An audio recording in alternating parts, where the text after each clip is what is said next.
Ocenjujući razgovore s komandantom KFOR-a Erhardom Bjelarom kao mučne, Borislav Stefanović je kazao da je general odlučio da izađe u susret građanima Zvečana i povuče jedinice iz Rudara, ali da to ne znači da su muke gotove. Stefanović je istakao da dogovor o administrativnim prelazima na severu još nije postignut, ali da je angažovan ceo državni vrh, vlade drugih zemalja i međunarodne institucije, te da je stvar blizu dogovora.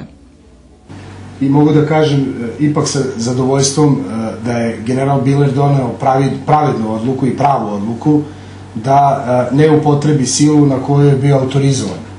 Dakle, on je odlučio da okrene taj konvoj KFOR-a i da se vrati u svoju bazu.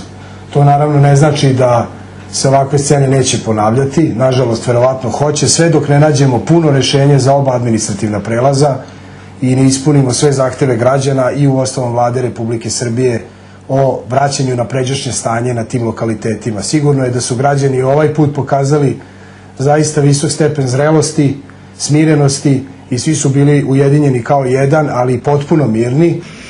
Po naređenju Bilara KFOR se večeras povlači, ali on istovremeno upozorio na to da sledeći put neće tolerisati nikakve barikade.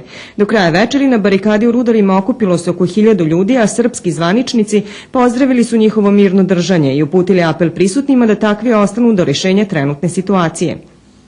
Mi činimo ogromne napore da otvorimo prelaze 1.31, to jest Donje Jarinje i Brnjak.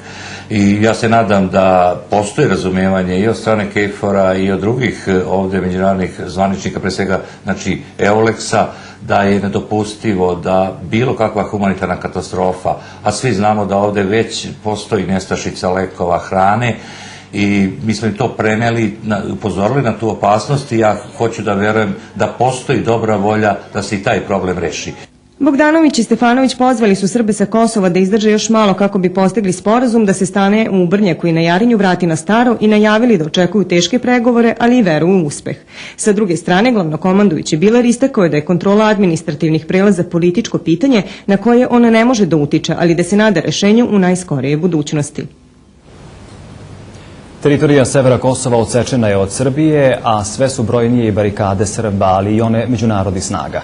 Na mostu koji razdvaja severnu i južnu Kosovsku Mitrovicu od večera se nalaze jake snage KFOR-a sa opremom za razbijanje demonstracija, nakon što su oko 18:30 uklonili blokadu Srba. Situacija u severnom delu je mirna, ali napeta.